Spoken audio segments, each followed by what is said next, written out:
Israel ने जनूबी लबनान में ज़मीनी कार्रवाइयों के साथ फ़िज़ाई हमले भी तेज़ कर दिए। जनूबी लबनान के इलाके अंसारिया में इसराइली फ़िज़ाइया ने बमबारी की है, जिसमें 2 बच्चों समेत 5 अफराद ने जामे शहादत नोश कर लिया।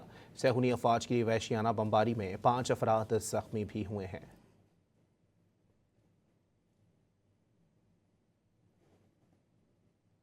इसराइल ने जनूबी लबनान में ज़मीनी कार्रवाइयों के साथ फ़िज़ाई हमले भी तेज़ कर दिए। जनूबी लबनान के इलाके अंसारिया में इसराइली फ़िज़ाइया ने बमबारी की है, जिसमें 2 बच्चों समेत 5 अफराद ने जामे शहादत नोश कर लिया। सहूनी अफवाज की वहशियाना बमबारी में 5 अफराद ज़ख्मी भी हुए हैं।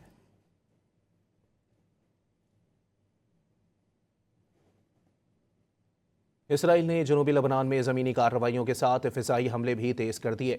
जनूबी लबनान के इलाके अंसारिया में इसराइली फ़िज़ाइया ने बमबारी की है, जिसमें 2 बच्चों समेत 5 अफराद ने जामे शहादत नोश कर लिया। सहूनी अफवाज की वहशियाना बमबारी में 5 अफराद ज़ख्मी भी हुए हैं।